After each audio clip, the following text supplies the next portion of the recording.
Alright, welcome to the next phase of the chicken coop build. What I'm showing you here, this is 1/2 inch by 1/2 inch hardware mesh or hardware cloth, and it's PVC coated, and you can get it uncoated or you can get it coated. A lot of people like using the coated black because the coated makes it last longer to keep it from rusting, and if it's black it's harder to see.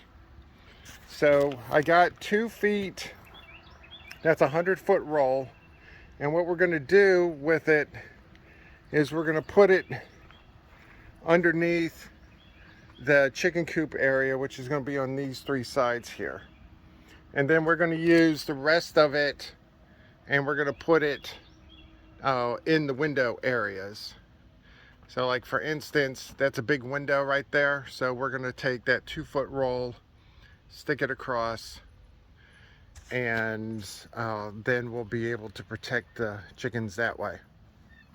And so everything that's going to be inside of the coop in the run area is going to have this 1/2 inch by 1/2 inch mesh.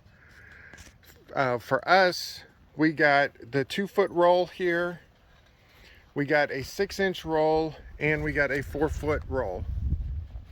Now this stuff is not cheap, but it's the best way to be able to protect the chickens from predators. Because if you don't have something like this, then predators can get in pretty quick. The chicken wire that is used, that is not to keep predators out because that wire is very, very thin. It's used to corral chickens between themselves. So if you have chickens, like let's say you have them in a garden area, like that's our pathetic garden over there, then you could put chicken wire in between. So if you want the chickens in certain areas and not in others, then that's just to corral chickens. That's not to keep predators out. So first thing I'm going to do is I'm going to get this ready. How this is going to be attached is I have exterior screws and washers, and it's going to be on the inside. So let me get the first one in and then I'll show you. Okay, first segment is complete. Basically what I did is I just put screws in about every 8 inches or so all around the perimeter, and I overhanged it on the far side here is because after we get the sheathing on and we start in with the run, there's going to conceivably be about a 1/2 inch gap.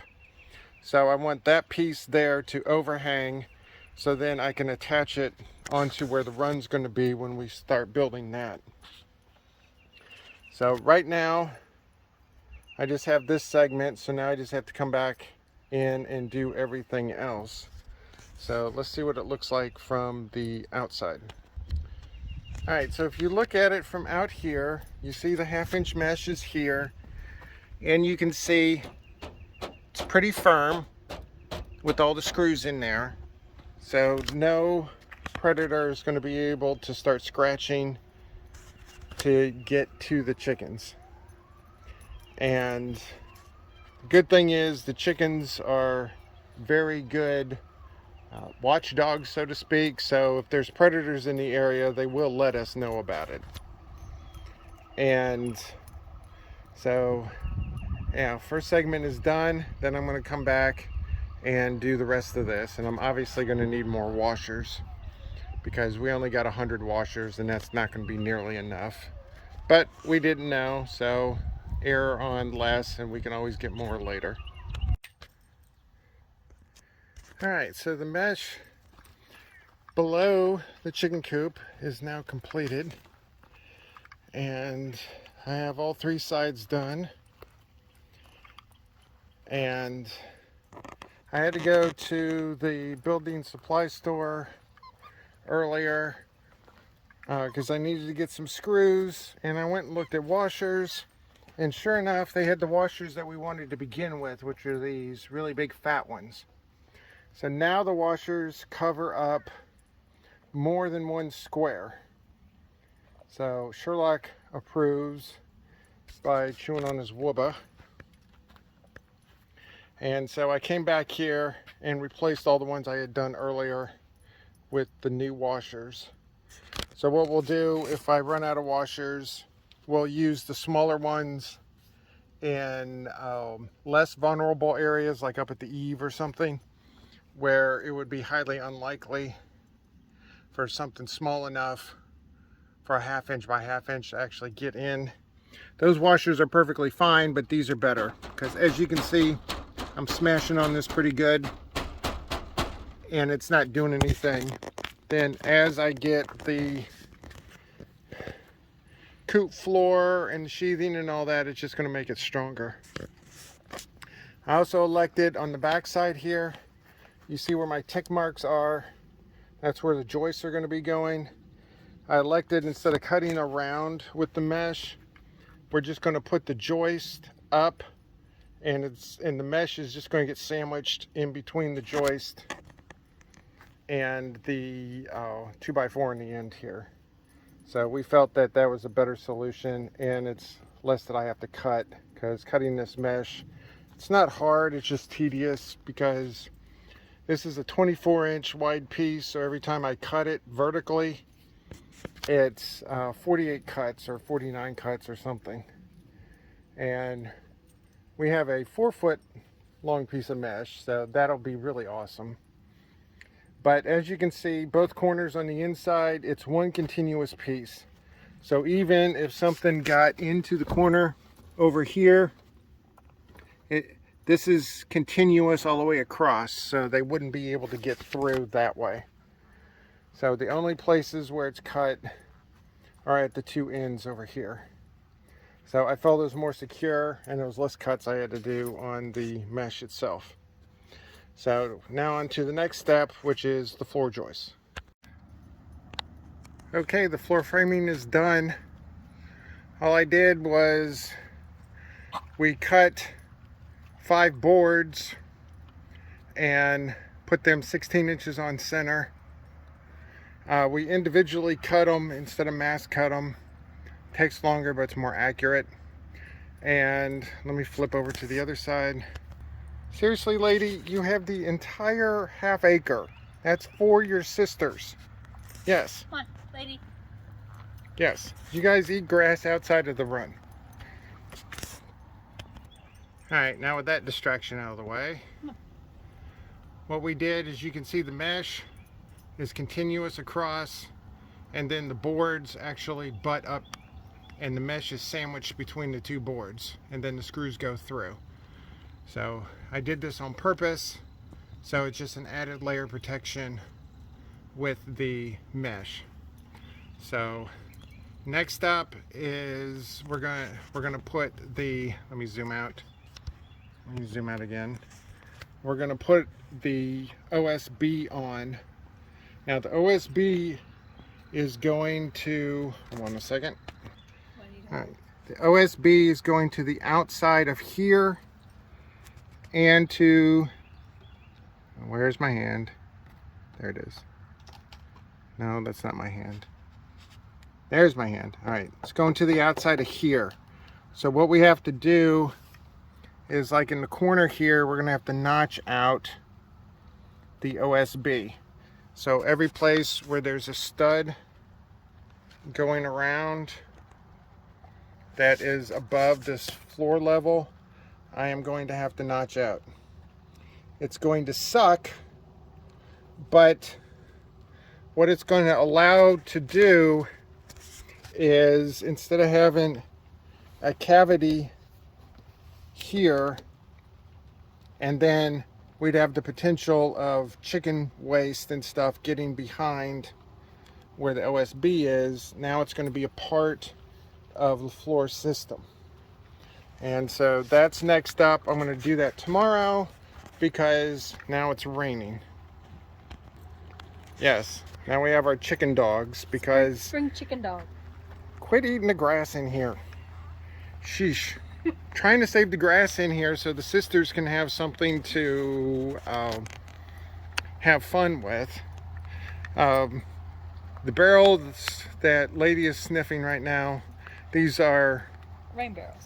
Rain barrels. They were food grade barrels that we had, what we think had pickles in them. Yeah. And so a lady not too far from us was selling them for like 20 bucks a piece. Considering a rain barrel is like 150 or more, we'll get the pickle smell out of them, and then we'll utilize them for that. So at some point after we get this built and operational with the sisters in here, then we're going to come back and put gutters in, and then on the downspout, then we'll attach that to the rain barrel.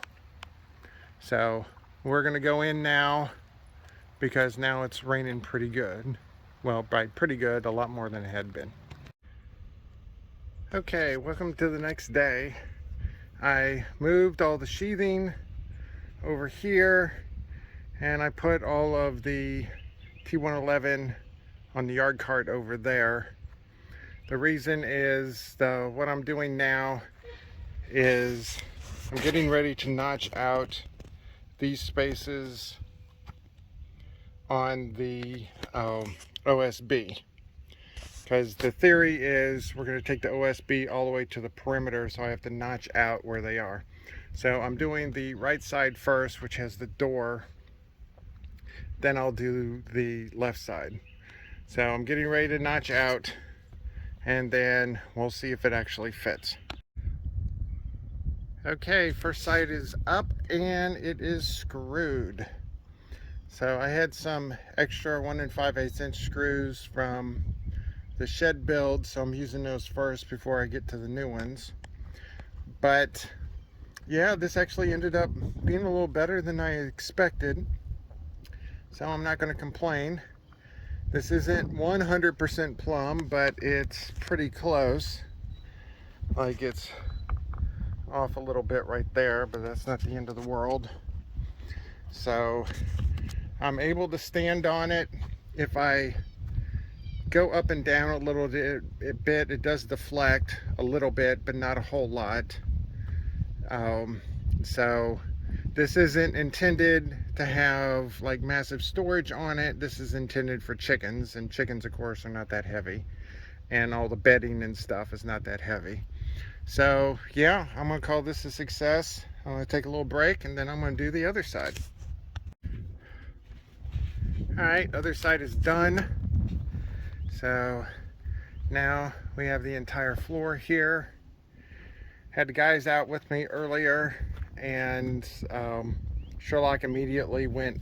I couldn't find him. I didn't know where he was. Well, he's underneath the stupid coop because it was in the shade. So I had to put him in because it was getting too hot. Then he decided he wanted to start digging, which was a big no-no. So floor is done. Next thing I'm going to do is I'm going to put in the wall that goes in between these two studs right here. This will be the storage wall. So the coop is going to be on the left side over here, and the storage is going to be on the right side. Andrea is out right now running some errands, so hopefully she will get some of the nesting boxes we were looking at. Hopefully they're not out, so we shall see. So when I get these up, I'll touch back. All right, the framing for the interior wall is finished. So what the nesting boxes are, hold on a second. The nesting boxes are going here, and unfortunately when Andrea went to the place where the nesting boxes were, they were sold out. So we're gonna have to figure out an alternate way to get them. But now we can start on the sheathing. On the inside here, we're gonna sheathe all of this except for this piece right here. This piece is gonna stay open so we can have airflow through it, because we're gonna have a window on the outside there, and then this is just gonna have mesh on it and just stay open all the time. And then we're gonna have plenty of above the chicken head ventilation. So this is South Carolina and it gets hot. So I want to make sure that there's plenty of permanent ventilation. And then of course we're going to have our windows and stuff. So yeah, hopefully with any luck we might have the sheathing done today. That would be awesome. Then we can start on the T111, which will be probably tomorrow. So I'm gonna go ahead and take a break for a while and then I'll come back at it. Okay, it is next day now. We got the panels on the two sides, the high side and the low side here. And we decided that doors and windows are overrated. So what we're gonna do is we're going to put all the panels up, and then we're going to put the roof up, and then before we put the last panel in, we're going to just chuck the chickens in there and hope for the best. All right, that was a joke. I thought that was pretty funny. I don't know if anybody else does, but I did. What I did here is I'm going to try this. I went on the inside here and I put a 1/4 inch hole in the corners of where I want the openings to be. So I got one there, one at the bottom, and then I did the same thing over here. And then what I did was I drew a line from one side to the other and then did it this way. So now what I'm going to do is I'm going to take a small circular saw and cut this out and then do the same thing on the other side. The other side has the sun on it, so it's a lot harder to see. I can barely see it in reality, so I don't think it'd show up on video. But this is what I'm going to try to do, and we're going to see if it's going to work out. If it does work, then I can use, in essence, these panel pieces as the frame for my windows. So let me see if this is going to work and then I'll come back. All right, as per usual, I got about 80% done and the battery died on my saw. So this is the front piece here. Everything went fairly well. Actually went a little smoother than I expected. And there's the two pieces there. The edge is right here. So this is actually in two different parts. And then the same thing on the other side. I was able to cut out the small side. And I have, if you can see, I have the top cut. So now I just have to let the battery recharge and then come back in and cut the other two. So here's the two openings. Then when I get done with this, then we're going to put sheathing on the other two sides. The other two sides are going to be a little more interesting because they're at angles. So you got the angle there and then the one on the other side. So it's tedious for sure. If you're not very experienced using a skill saw, I would definitely not suggest this, because trying to hand maneuver this is not easy and it could easily cause major problems. But if you are adept in a skill saw, then this shouldn't be too difficult. Okay, all of the walls are sheathed. Sorry, I had to sneeze. And so this is going to be our storage room door. That's going to be an angled window up there. Then coming in on the south side, we have our big window right there. Then we're gonna have our little face on this side where you got two big eyes. Then the chicken door is gonna be the nose, and then we'll have the chicken ramp, which I don't know, might be a tongue sticking out, I don't know. Then on the north side, we have what I call the man door.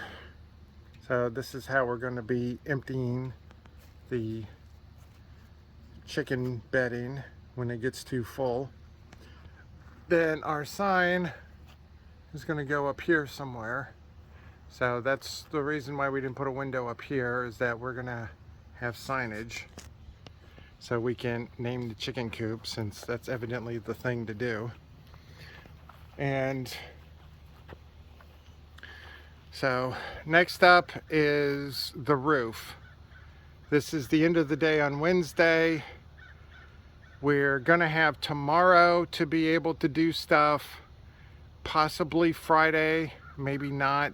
The rain forecast keeps going up and down, but it does look like it's gonna rain all weekend, which really sucks. But if we can get the roof on this thing, then I'll be happy that even if it rains, it's gonna get some rain in there, but not nearly as much as it would right now with it being completely open. So I have a few different ideas. I keep waffling on how I want the roof to go. So I think I know what I'm going to do. And then we will go from there. But so far, except for me screwing up on a couple of boards and the battery for the saw not being really good, this went pretty much according to plan, which is unusual. So tomorrow we start the roof.